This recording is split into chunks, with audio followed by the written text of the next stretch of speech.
할렐루야.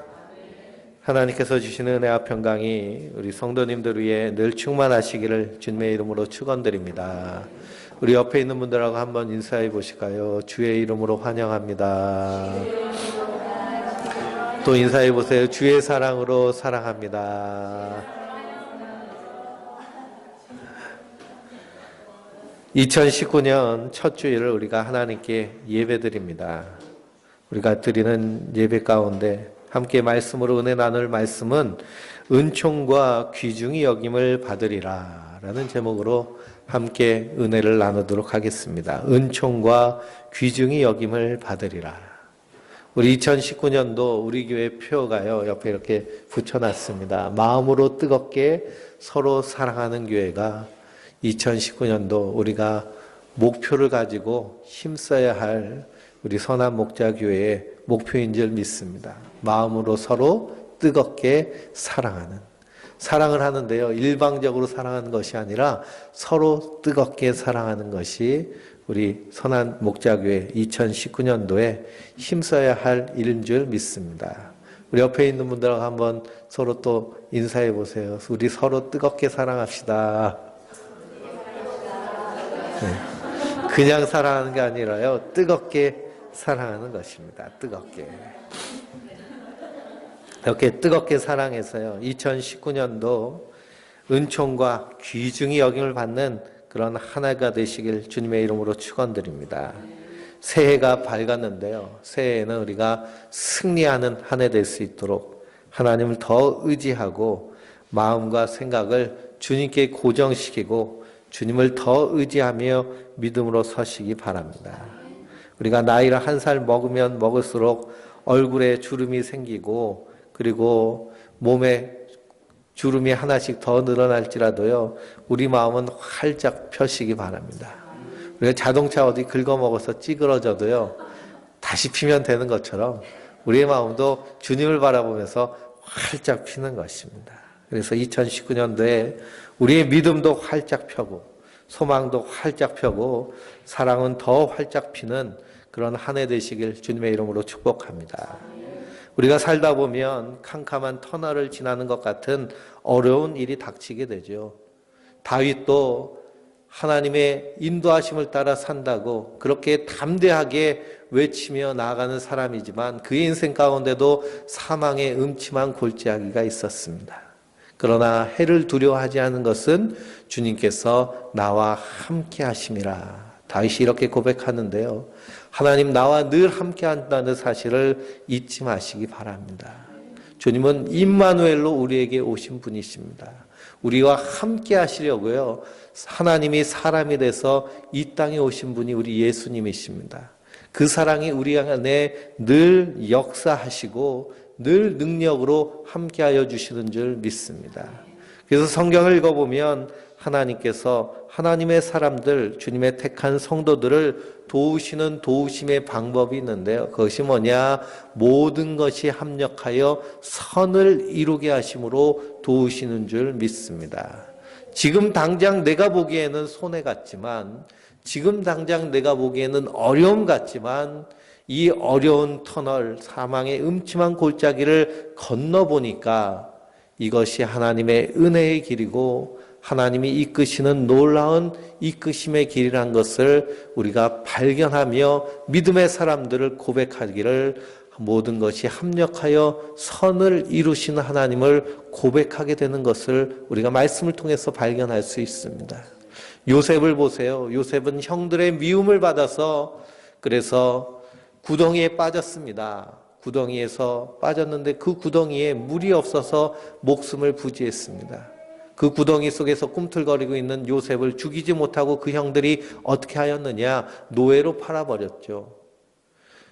요셉에게 있어서 그 인생은 참으로 절망적인 인생, 형들에게 배신당하고 노예로 팔림을 당한 그 인생이라면 더 이상 인생에 끝없는 구렁텅이가 없을 정도로 인생의 캄캄한 그런 밑바탕을 걷는 것이 요셉의 인생입니다.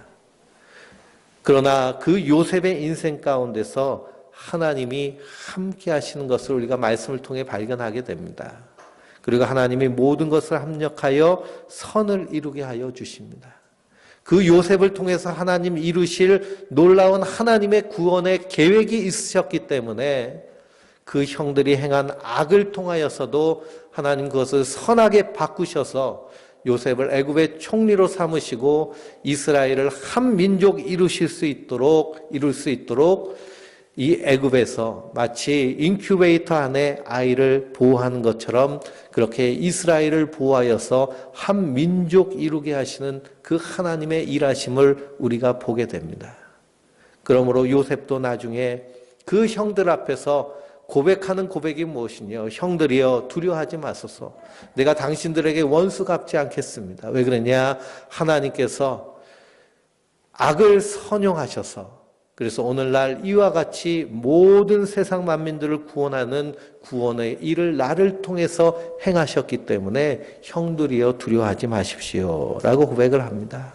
성도도 마찬가지입니다. 이 땅에서 때로는 억울한 일을 당하고 때로는 사람들에게 있어 손해보는 것 같은 그런 일을 당할지라도 그것을 통하여서 합력하여 선을 이루게 하여 주시는 그 주님을 믿고 신뢰하며 그 어려움과 역경이 다가올 때에도 도우시는 하나님을 바라보며 굳건히 서시기 바랍니다. 둘째로 하나님은 하나님의 사람들을 어떻게 도와주시느냐 하면 때를 따라 돕는 은혜를 주심으로 말미암아 넉넉히 이기게 하여 주십니다. 하나님은 하나님의 백성들을 고아와 같이 내버려 두지 않는다라고 선언하셨습니다. 하나님의 인도하심과 이끄심이 반드시 있습니다. 그래서 때마다 일마다 도우시는 하나님의 놀라운 도우심이 있습니다. 우리 신앙생활은요, 이 하나님을 경험하며 사는 것이 신앙생활입니다. 정말 막다른 골목에 다다른 것 같은데 막힌 하늘 가운데서 더 이상 뚫고 나갈 길이 없을 것처럼 보이는 그 환경 가운데서도 하나님은 때를 따라 돕는 은혜를 허락하여 주십니다. 사도 바울의 그 지상 자기의 최고의 소망은 무엇이냐면 저 세계의 수도인 로마에 가서 복음을 증거하는 것이 사도 바울의 가장 큰 꿈이었습니다.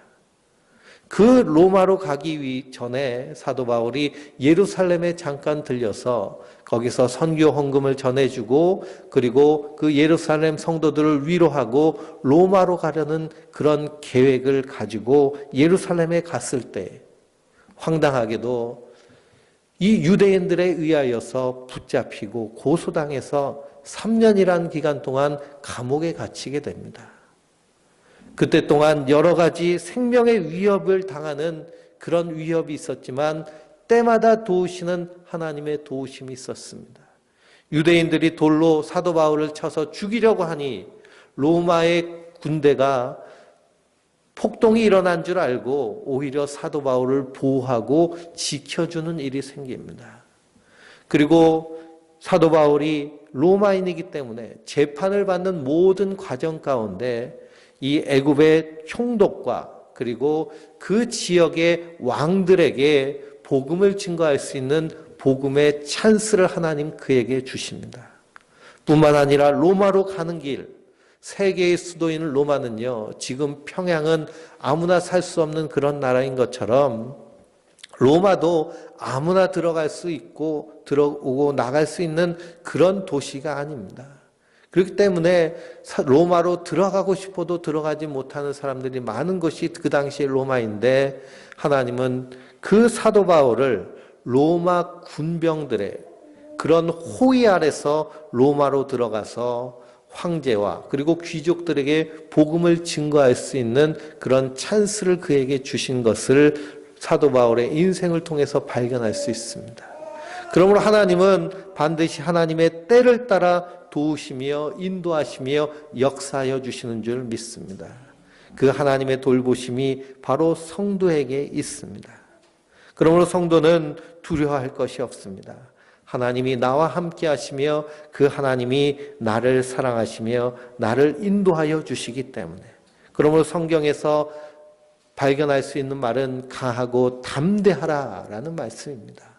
담대하라라는 말씀을요, 성경을 통해서 검색을 하면 몇 번 나오냐면 365번 나옵니다. 담대하라. 성도는 그러므로 날마다 담대한 자인 줄 믿습니다. 왜 그럴까요? 하나님이 나와 함께 하시기 때문에. 모든 것 합력하여 선을 이루게 하여 주시기 때문에. 때를 따라 돕는 은혜를 주시기 때문에 담대하시기 바랍니다. 우리 옆에 있는 분들하고 한번 인사해 보실까요? 담대하세요. 하나님이 당신과 함께 합니다. 하나님이 당신과 함께 합니다. 성도는 담대한 자입니다. 담대한 자예요. 겁먹을 것이 없어요. 하나님이 내 편이시고 하나님이 우리의 아버지 되시는 줄 믿습니다. 오늘 말씀도 바로 그 말씀을 우리에게 하고 계십니다. 내 아들아 라고 말씀하고 있습니다. 내 아들아. 잠언서는 솔로몬이 쓴 지혜의 책입니다. 그래서 이 지혜는 솔로몬에게서 나온 것이 아니라 하나님 솔로몬에게 선물로 주신 지혜이므로 이 지혜는 하나님의 지혜인데요. 내 아들아 라고 할 때 이것은 솔로몬의 아들들에게만 말한 것이 아니라 하나님이 자기의 자녀 되신 성도들에게 하신 말씀인 줄 믿습니다.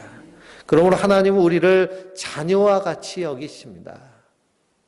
고와 같이 내버려진 인생, 버려진 인생이 아니라요, 자녀와 같이 사랑하시고 품으시는 것이 바로 성도입니다. 내 아들아, 나의 법을 잊어버리지 말고 내 마음으로 나의 명령을 지키라 라고 말씀하고 있습니다. 하나님의 법을 잊어버리지 말고 그 명령을 지키라고 말씀하십니다. 여기서 잃어버린다라는 것은 단순히 기억력 부족에서 오는 망각을 의미하는 것이 아니라 무시와 무관심을 의미합니다. 하나님의 계명을 무시하지 말고 무관심하게 여기지 말고 이것이 나의 삶의 지표이며 목적으로 삼고 그 말씀을 늘 기억하며 그 말씀을 마음에 새겨라 라고 말씀하고 있습니다. 그러면 하나님 우리에게 주신 법이 무엇일까요? 요한복음 13장 34절에 예수님께서 분명히 말씀하십니다. 내가 너희에게 새 계명을 주노니 서로 사랑하라. 내가 너희를 사랑한 것 같이 서로 사랑하라. 너희가 서로 사랑하면 이로써 모든 사람들이 너희가 내 제자인 줄 알리라 라고 하셨습니다. 성경에 수많은 계명이 있습니다. 600개가 넘는 율법 조항들이 있습니다. 그러나 예수님께서 우리에게 주신 계명은 단 한 가지입니다. 그 계명은 무엇이냐? 서로 사랑하라라는 계명입니다. 이 계명을 잊어버리지 말라라는 것입니다. 성경을 함축하여서 한마디로 말하면 하나님 사랑과 이웃 사랑입니다. 성경에서 하나님 우리에게 보여주신 것은 오직 하나님의 사랑뿐입니다. 예수 그리스도를 통해서 우리가 발견할 수 있는 하나님은 어떤 하나님이시냐? 사랑의 하나님이십니다. 그래서 우리가 하나님의 백성되고 하나님의 자녀된다라는 것은 하나님의 성품을 닮아가는 모습인데요. 하나님의 성품의 가장 핵심된 모습은 사랑하는 모습인 줄 믿습니다. 그 사랑도 어떤 사랑이냐? 내가 아는 사랑, 내가 배운 사랑, 내가 받은 사랑. 우리가 이 땅에서 받은 사랑은 부모에게서 받은 사랑이죠. 부모가 따뜻한 사람이면 그 따뜻한 사랑을 받았기 때문에 따뜻한 사람이 되기가 쉽습니다. 근데 부모님이 차가우면요, 그 사람도 차가운 사람이 되기가 쉽습니다. 왜 그러냐? 받은 만큼 우리 안에서 나오기 때문에 그렇습니다. 그래서 김창옥 교수님이라는 분이 요즘 인터넷 강의를 하는데요. 엄청나게 재밌고 유익하고 유명해서 많은 사람들이 듣습니다. 거기 들었다 보면 모국어가 좋은 남자를 만나야 된다라고 말을 합니다. 모국어가 좋은 남자. 모국어는요, 엄마를 얘기하는 거거든요. 엄마가 따뜻한 사람이면 그 자녀들이 따뜻한 사람이 되기 쉽다라는 것입니다. 왜 그러냐? 받은 만큼 사랑하기 때문입니다. 그래서 이 남자와 여자가 서로 결혼을 하기 위해서 연애를 할 때는요, 상대방만 봐서는 안 되고 사실은 그 어머니, 아버지의 모습을 잘 살펴야죠. 그게 지혜로운 그런 연애입니다. 그래서 따뜻한 사람. 그래서 우리는요, 받은 만큼 사랑하는 것이 우리의 모습입니다. 그런데 성도는요, 부모님으로부터 받은 사랑 말고 더 크고 풍성한 사랑을 받았습니다. 그것이 누구의 사랑일까요? 하나님께서 예수님을 통해서 우리에게 주신 그 사랑입니다. 그 사랑은 무엇이냐? 하늘 보좌를 버리시고 이 낮고 낮은 땅에 오셔서 우리의 죄와 허물을 대신 지시고 십자가에 달려 죽기까지 하신 그 사랑. 그 사랑으로 말미암아 우리가 하나님의 자녀가 되는 권세를 누리게 되며 이 땅에서 죄와 사망이 더 이상 우리 안에서 왕노릇하지 못하고 새하늘과 새 땅을 바라보며 소망할 수 있는 그 사랑을 우리에게 주신 줄 믿습니다.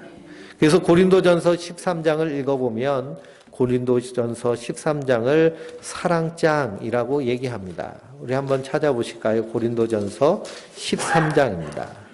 고린도전서는 고린도 교회를 향하여 쓴 사도 바울의 편지입니다.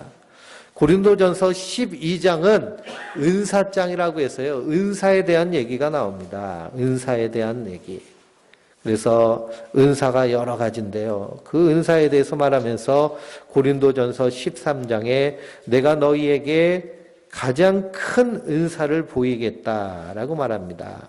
그것이 무엇이냐? 우리 13장 1절부터 쭉 읽어볼까요? 13장 1절부터 내가 사람의 방언과 천사의 말을 할지라도 사랑이 없으면 소리나는 구리와 울리는 꽹과리가 되고 내가 예언하는 능력이 있어 모든 비밀과 모든 지식을 알고 또 산을 옮길 만한 모든 믿음이 있을지라도 사랑이 없으면 내가 아무것도 아니요 내가 내게 있는 모든 것으로 구제하고 또 내 몸을 불사르게 내줄지라도 사랑이 없으면 내게 아무 유익이 없느니라. 사랑은 오래 참고 사랑은 온유하며 시기하지 아니하며 사랑은 자랑하지 아니하며 교만하지 아니하며 무례히 행하지 아니하며 자기의 유익을 구하지 아니하며 성내지 아니하며 악한 것을 생각하지 아니하며 불의를 기뻐하지 아니하며 진리와 함께 기뻐하고 모든 것을 참으며 모든 것을 믿으며 모든 것을 바라며 모든 것을 견디느니라. 사랑은 언제까지나 떨어지지 아니하되 예언도 패하고 방언도 그치고 지식도 패하리라. 우리는 부분적으로 알고 부분적으로 예언하나 온전한 것이 올 때에는 부분적으로 하던 것이 패하리라. 내가 어렸을 때 말하는 것이 어린아이와 같고 깨닫는 것이 어린아이와 같고 생각하는 것이 어린아이와 같다가 장성한 사람이 되어서는 어린아이의 일을 버렸노라. 우리가 지금 거울로 보는 것 같이 희미하나 그때에는 얼굴을 대하는 볼 것이요 지금은 내가 부분적으로 아나 그때에는 주께서 나를 아신 것 같이 내가 온전히 알리라. 그런즉 믿음, 소망, 사랑 이 세 가지는 항상 있을 것인데 그 중에 제일은 사랑이라. 아멘. 그래서 사랑에 대해서 말씀하고 있습니다. 우리가 청소년기, 사춘기가 되면은요, 이성에 대한 관심이 많죠. 그래서 이성에 대한 관심이 많다 보니까요, 사랑에 대해서 탐구하게 됩니다. 그래서 love is, 그래서 사랑은 그래서 어떤 광고에 보면 사랑은 움직이는 거야 라고 예전에 광고가 나왔죠. 그러면서 배신하고 변심하고 그런 모습들이 우리가 드라마를 통해서도 많이 발견하게 됩니다. 그러나 성경에서 말하는 사랑은 오래 참고 온유하며 시기하지 아니하며 자랑하지 아니하며 교만하지 아니하며 무례히 행하지 아니하며 자기의 유익을 구하지 아니하며 성내지 아니하며 악한 것을 생각하지 아니하는 이 모든 것이 바로 하나님의 사랑이라는 것이죠. 그래서 고린도전서 13장에 나오는 이 사랑의 덕목들은요, 너희가 이렇게 사랑하라라는 얘기가 아닙니다. 생각해 보세요. 사랑은 오래 참고 라고 할 때 죄인인 인간이요, 오래 참는 건 어떻게 오래 참는가요? 이를 콱 앙다물고 그리고 와신 상담한다고 그러죠. 그냥 쓴 약초를 먹으면서 네가 잘 되나 한번 내가 보자 하고 그냥 억지로 참는 것이 우리의 인생의 모습입니다. 그러나 사랑은 오래 참고라고 할 때 이 오래 참으심은요, 하나님이 우리에 대해서 이렇게 오래 참으셨다라는 겁니다. 근데 그 오래 참으심이란 것은 사랑 안에서의 오래 참음입니다. 우리가 말하는 그런 이를 갈면서 참는 것이 아니고요, 기쁨과 기다림 속에서 참으시는, 그래서 마치 탕자를 기다리는 그 아버지와 같이 언제 올지 오늘이든 내일이든 기쁨으로 기다리는 아버지의 오래 참음을 말하는 것이죠. 그러므로 고린도전서 13장에 이 사랑은요, 우리에게 베푸신 사랑을 말씀하고 있는 것입니다. 그러니 우리가 지금 이 사랑을 예수님을 통해서 받은 것을 사도 바울은 우리에게 증거하고 있는 겁니다. 하나님 우리를 이렇게 사랑하셨구나. 그러므로 고린도전서 13장의 사랑을 읽으면서 하나님 우리를 어떻게 사랑하셨느냐, 이렇게 사랑하셨다. 그것을 깨달으면 깨달을수록 우리 안에서 기쁨과 감사가 충만하게 되는 줄 믿습니다. 이 큰 사랑을 받았기 때문에 우리가 이 땅에서 사랑할 수 있는 자인 줄 믿습니다. 신앙생활은 무엇이냐? 날마다 하나님의 사랑을 알아가는 것이 신앙생활입니다. 날마다 그 놀라운 하나님의 사랑을 발견해 가는 것이 신앙생활입니다. 절대로 우리가 무엇을 하여서 하나님을 기쁘시게 해드릴 그럴 생각을 하지 마시기 바랍니다. 우리가 무엇을 하여야 하나님을 기쁘시게 해드릴 수 있겠습니까? 다윗이 하나님의 성전을 짓기로 작정을 합니다.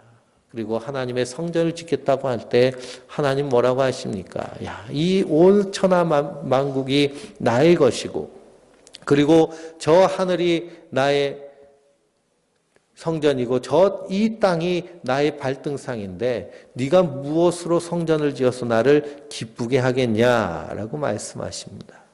그러니 우리가 하나님 앞에 기쁨이 될 수 있는 것은 오직 하나님의 사랑을 깨달아 알고 그 풍성한 십자가의 사랑 안에서 기뻐하며 감사하며 찬양하는 것이 하나님 우리를 통해서 원하시는 가장 기뻐하시는 일인 줄 믿습니다. 그래서 내 아들아 나의 법을 잃어버리지 말고 내 마음으로 나의 명령을 지키라 라고 할 때 이 명령과 계명은 바로 서로 사랑하는 것입니다.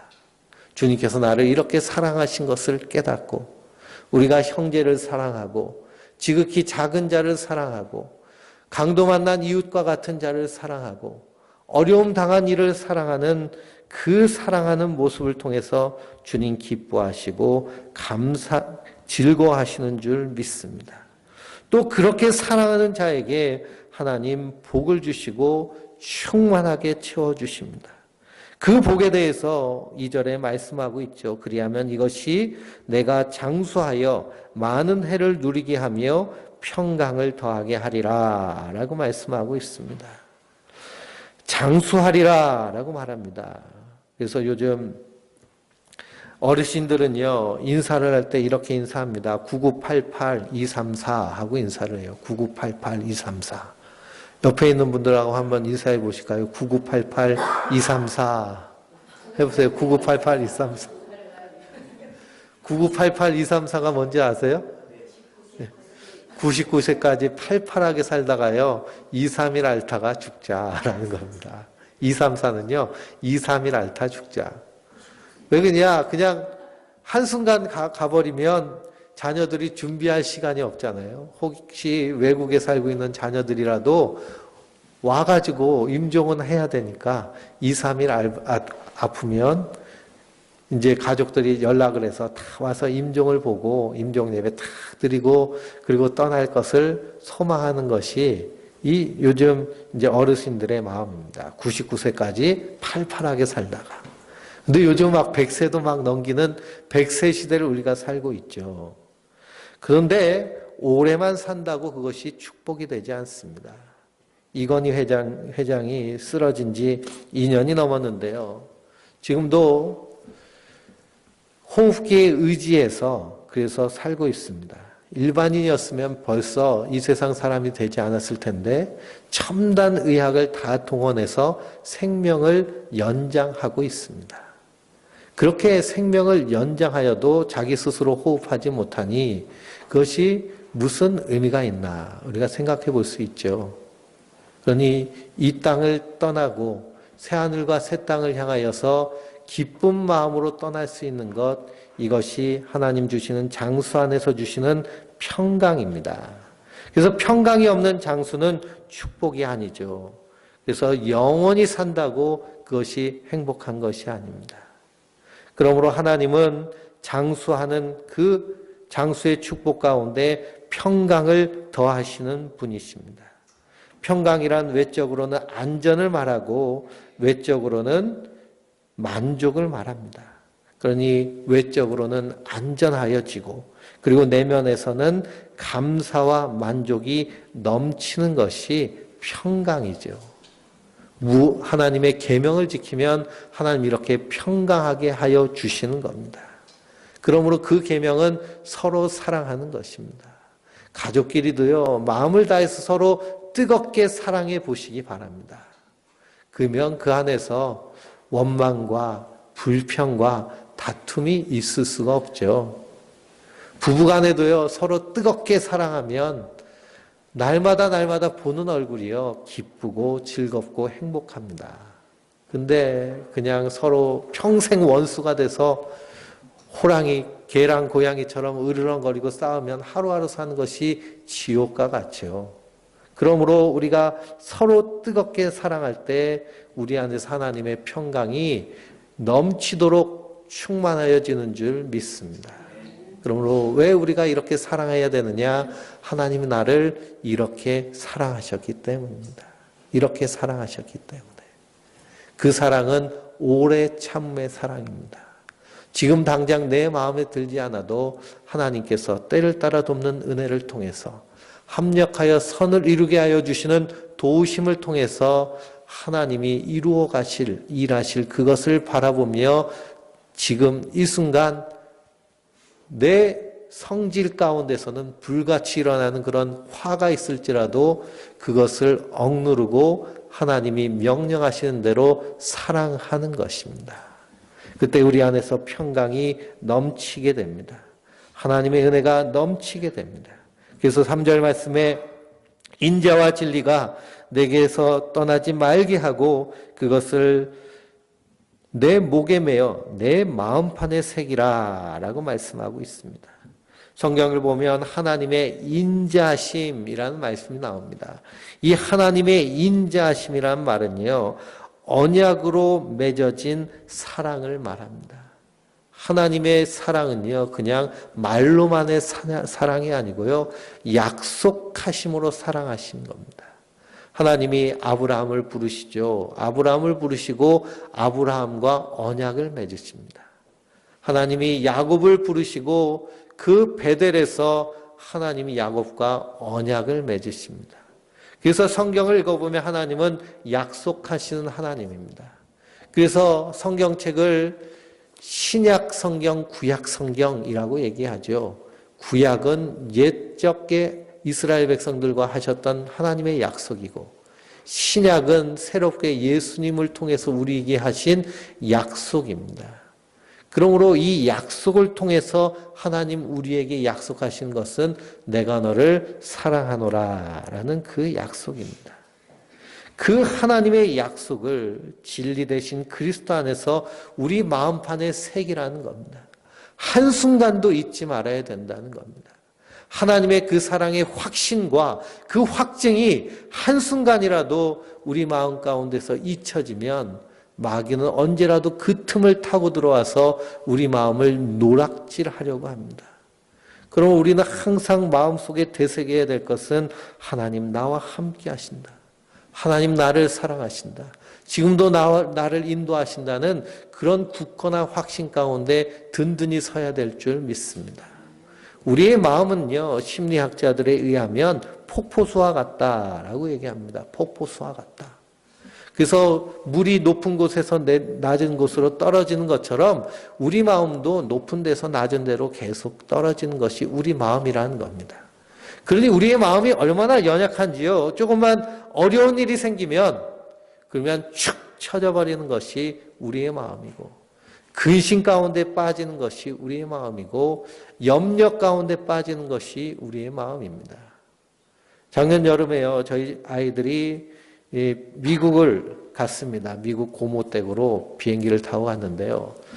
좀 더 싼 비행기로 보내자 해가지고 이 중국 비행기를 태워서 보냈습니다. 중국 비행기를 타려니까요, 인천공항에서 저 상하이에 가서 거기서 비행기를 갈아타고 저 보스턴으로 가는 그 노선을 택했습니다. 근데 그만 이 중국으로 가는 사이에 이 중국에 태풍이 불었습니다. 상하이에 태풍이 불어가지고요, 엄청난 피해를 남기고, 그리고 이 상하이 공항이 다 물에 잠기고 할 정도로 엄청난 피해를 입었습니다. 그 사이에 비행기를 타고 중국에 간 거예요. 갔더니 인터넷도 안 되고, 공항 연락도 안 되고, 항공사랑 통화도 안 되고, 상해 공항은 마비됐다고 그러고. 그러니까요, 마음과 생각이 점점 염려와 근심으로 가득 차는 겁니다. 계속 컴퓨터를 보고요, 걱정하다 보니까 걱정이 한도 없이, 끝도 없이 커지는 것이 우리의 마음인 것을 발견하게 됩니다. 그러니 걱정하기 시작하면요, 한이 없는 것입니다. 특히 자녀를 키우다 보면요, 염려와 걱정이 한이 없죠. 근데 성경은 뭐라고 하느냐? 다 하나님께 맡기라 라고 말씀하고 있습니다. 맡기라. 그러므로 우리의 마음이 염려와 근심 가운데서 밑바닥으로 떨어지지 않게 하기 위해서, 마귀의 밥이 되지 않기 위해서 늘 우리의 마음을 펌프질해야 됩니다. 펌프질해야 돼요. 그 펌프질은 무엇이냐? 하나님의 계명을 너희 마음에 새기라는 겁니다. 그건 뭐냐? 내가 너를 이렇게 사랑했다는 거예요. 하늘보다를 버리고 이 낮고 낮은 땅에 와서 십자가에 달려 죽기까지 너를 사랑하며 내가 너를 구속하여 불러서 너는 내 것이다 라고 하십니다. 하나님의 사랑은요, 내가 하나님의 사랑을 받아들이는 그런 수준의 사랑이 아니라 하나님 우리를 구속하신 사랑입니다. 형사가 범죄자를 구속하기 위해서 어떻게 하나요? 저 잠복 근무했다가요, 범인이 지나가는 것을 보면 확 잡아가지고 구속하는 것이 이 구속의 개념입니다. 그러니 하나님이 우리를 하나님의 자녀 삼으시려고 사랑으로 구속하신 것입니다. 우리가 먼저 하나님을 택한 것이 아니고요, 하나님 우리를 먼저 택하셔서 자녀 삼으시고 우리를 붙잡아 주셨습니다. 그래서 로마서 8장을 읽어보면 이 세상 어느 무엇도 그 하나님의 사랑에서 끊을 수 없으리라 라고 말씀하고 있습니다. 우린 그 하나님 앞에 붙잡힌 자들입니다. 붙잡힌 자들이기 때문에 염려하며 근심할 것이 하나도 없습니다. 왜냐하면 하나님 그렇게 우리를 사랑하시기 때문입니다. 그렇게 그 하나님의 사랑을 우리의 마음판에 새기고 믿음의 주여 온전케 해주신 예수만 바라보면 내가 하나님과 사랑 앞에 은총과 귀중히 여김을 받으리라 말씀하고 있습니다. 은총과 귀중히 여김을 받으리라. 예수 그리스도의 십자가의 보혈로 구원받은 성도는 이미 하나님 앞에 은총을 받은 자요 귀중히 여김을 받은 자인 줄 믿습니다. 근데 우리가 서로 뜨겁게 사랑하면 그 사랑하는 모습을 통하여서 우리가 이 세상 가운데서도 은총과 귀중히 여김을 받는 자들이 되는 줄 믿습니다. 은총과 귀중히 여김을 받는다라는 것 참으로 기쁜 일이고 즐거운 일입니다. 요즘 10원짜리 동전 보시면요, 예전에는 10원짜리 동전이 그래도 동전같이 보였는데 요즘은 그냥 무슨 단추같이 보는 것이 요즘 모습입니다. 아주 가볍죠. 그래서 값어치도 없어 보이는 것이 10원짜리입니다. 근데 혹시 1억짜리 수표를 한번 보셨나요? 1억짜리 수표. 1억짜리 수표를 제가 이 은행에다 입금시킬 일이 있어가지고요, 심부름으로 1억짜리 수표를 주머니에 넣고 은행으로 갑니다. 은행 가는 길이요. 이제 저희 집에서 한 300m 정도 되는 거리인데 1억짜리 수표를 이렇게 집어넣으니까요. 가슴이 두근두근 하더라고요. 그러면서 1억짜리 수표를 이렇게 꼭 안고 조심스럽게 주변에 누가 있나 없나 보면서 혹시라도 이렇게 뺏기면 큰일 나니까 살살 살피면서 1억짜리 수표를 가슴에 푹 안고 가서 조심스럽게 내놓습니다. 이게 10원짜리랑 1억짜리랑은 비교가 되지 않죠. 근데 하나님이요, 우리를 그런 물질보다도 더 귀하게 여기시는, 우리를 구원하시고 구속하시기 위해서 하나님이 사람이 돼서 이 땅에 오셔서 십자가에 달려 죽기까지 한, 그래서 우리의 값은 무슨 값일까요? 예수님의 십자가의 피값이 우리의 값어치입니다.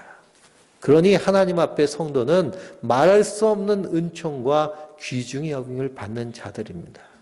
그러므로 우리가 이 땅에서 서로 뜨겁게 사랑할 때 참으로 이 세상에서도 은총과 귀중히 여김을 받는 자가 되는 줄 믿습니다.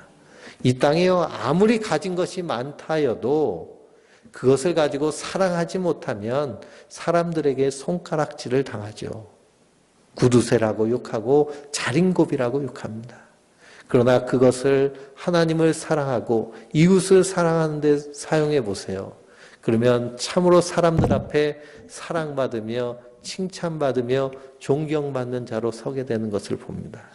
우리가 연말에 연탄 기부를 하고요. 그리고 연탄 봉사를 했습니다. 그러니까 동사무소에서도 전화 오더라고요. 동사무소에서 전화 오고 시청에서도 전화가 와요. 그래서 사회복지과인데 기부금 영수증을 띄워드릴까요? 이렇게 전화를 하더라고요. 감사합니다. 감사합니다. 그러면서 제가 시청 직원하고 동사무소 직원들한테 전화 받을 일이 전혀 없는데요. 감사하다 그러면서 전화를 하더라고요. 왜 그럴까요? 우리가 이 추운 겨울에 연탄을 이렇게 나누고 그리고 봉사하고 그 사랑을 전하였더니 하나님이 우리를 높여주시는 것입니다. 이것이 사랑의 능력이고 사랑의 신비입니다. 우리가 이 땅에서요, 뜨겁게 사랑할 때 그때 그 사랑으로 말미암아 하나님 영광 받으시고 우리를 높여주시는 겁니다. 그러므로 너는 마음을 다하여 여호와를 의뢰하고 범사의 그를 인정하라 라고 말합니다. 그 인정은 무엇이냐? 하나님의 사랑을 인정하고 받아들이라는 것이죠. 그 사랑을 날마다 묵상하며 그 사랑 안에 서라는 것입니다. 그러면 우리의 길을 하나님이 인도하여 주십니다. 사람이 마음으로 자기의 길을 계획할지라도 그 걸음을 인도하시는 분은 하나님이십니다. 우리가 이 땅에서 주님 우리에게 주신 계명 서로 뜨겁게 사랑하는 그것을 행하면 하나님 우리의 길을 인도하시는데요. 우리가 구하는 것과 생각하는 것에 넘치도록 하시는 하나님을 사도 바울은 말하고 있습니다. 나는 요만큼 구했는데요. 하나님은 넘치도록 채워주시는 겁니다. 구하는 것과 생각하는 것에 상상하지 못하는 충만한 것으로 채워주시는 분이 우리 하나님이시라는 것입니다. 그래서 내 재물과 내 소산물의 처음 익은 열매로 여호와를 공경하라라는 것은 하나님 최우선주의로 살라는 것입니다. 왜 그러냐? 그 놀라운 사랑을 받았기 때문에 그렇죠. 사나운 야수도요, 자기를 사랑하는 주인에게는 자기의 이빨을 가리고 꼬리를 흔든 것이 이 짐승의 모습입니다. 마찬가지로 하나님을 인정하고 그 하나님의 사랑 앞에 우리가 바짝 엎드려서 주님이 사랑하신 것처럼 그렇게 사랑할 때 우리 안에서 하나님 충만하게 채워주십니다. 조지 뮬러 목사님은 3만 번 기도해서 3만 번 응답받은 기도의 사람, 기도한 모든 기도가 응답된 사람이라는 별명을 가지고 있는 분이 조지 뮬러 목사님입니다. 이분은 영국에서 고아원을 했습니다. 고아원을 한 이유가 무엇이냐? 하나님 살아계심을 고아들에게 보여주고 그리고 그 주변 사람들에게 보여주기 위함으로 이 고아원을 시작합니다. 그래서 이 고아원을 수백 명이 모인 고아원을 운영하는데요. 돈이 많아서 운영하는 것이 아니라 하나님 살아계신 것을 믿는 믿음으로, 그리고 하나님이 사랑하신 그 사랑으로 시작했습니다. 그랬더니 하나님이요 놀랍게 채워주심으로 그 일을 감당하게 하시는 것입니다. 한 번은 아이들에게 아침 밥을 줘야 되는데요, 줄 빵이 다 떨어지고 없는 것입니다. 그래서 이 조지물로 목사님 기도했어요. 하나님, 아이들에게 줄 빵이 없습니다. 이 아이들을 굶기실 건가요? 하나님이 사랑하시는 하나님의 자녀들입니다. 그때요 갑자기 빵집에서 연락이 왔습니다. 아침에 내다 팔 빵을 굽는데 오븐이 잘못돼서 빵이 살짝 탔다는 거예요. 그래서 이것을 사람들에게 팔 수는 없고, 그래서 고아원에 기증하면 좋겠는데 어떻겠습니까? 그랬더니 할렐루야 하는 것이죠. 응답받았으니. 그래서 빵이 해결됐습니다. 근데 빵만 있으면 목이 막히잖아요. 이 영국 사람들은 아침에 이 밀크티와 함께 빵을 먹는 것이 식습관입니다. 그러니 우유가 필요한데 돈이 한 푼도 없으니까요, 우유를 아이들에게 줄 수 없는 겁니다. 그래서 이 조지 물러 목사님 또 기도했습니다. 하나님, 이 아이들에게 줄 우유가 없습니다. 하나님 먹여주세요. 그때요 갑자기 그 우유를 싣고 가던 수레가 이 고아원 앞에서 바퀴가 고장나 버렸습니다. 요즘은 냉장 기술이 발달해가지고 며칠씩 둬도 되지만 이 조지 물러 목사님 때는 이게 조금만 지내도 상해버리니까요. 이 고장난 수레 앞에서 이 우유를 배달하는 우유집 주인이 이러지도 저러지도 못하다가 이거 가져다가 아이들이나 먹이시오 하고서는 먹이는 일이 생깁니다. 이런 일들이요, 이 고아원을 운영하면서 계속하여서 이루어지는 겁니다. 그러면서 하나님을 신뢰하고 그 하나님의 사랑 앞에서 든든하게 서게 되는 그런 모습들을 보게 됩니다. 우리 신앙생활이란 바로 이런 것입니다. 하나님의 사랑을 발견해 나가는 것, 그 하나님의 사랑을 찾아가는 것, 그 사랑 안에서 합력하여 선을 이루며 때를 따라 돕는 은혜를 주시는 그 사랑을 붙잡고 우리도 이 땅에서 뜨겁게 사랑할 때 하나님 우리를 높여주셔서 이 땅에서 은총과 귀중히 여김을 받게 하여 주실 줄 믿습니다. 우리는 이미 은총과 귀중히 여김을 받은 자들입니다. 우리가 뜨겁게 서로 사랑할 때 하나님 더 풍성하게 채워주실 줄 믿습니다. 먼저 우리 주변에 있는 사람들을 뜨겁게 사랑하시기 바랍니다. 가족이 서로 뜨겁게 사랑하고, 그리고 성도들이 서로 뜨겁게 사랑하고, 그리고 내 주변에 있는 친구들, 이웃들을 뜨겁게 서로 사랑하는 그 사랑 안에서 하나님 놀랍게 채워주시는 은혜가 넘치게 될 줄 믿습니다. 그래서 2019년 이제 송구영신 예배를 드릴 때 내가 이렇게 사랑했더니 하나님 이렇게 역사하여 주셨습니다 라는 그러한 고백이 우리 입술 가운데 찬양으로 함께 하나님께 올려드릴 수 있는 그런 놀라운 사랑으로 승리하는 그런 믿음의 한 해 되시길 주님의 이름으로 축원드립니다. 기도하겠습니다.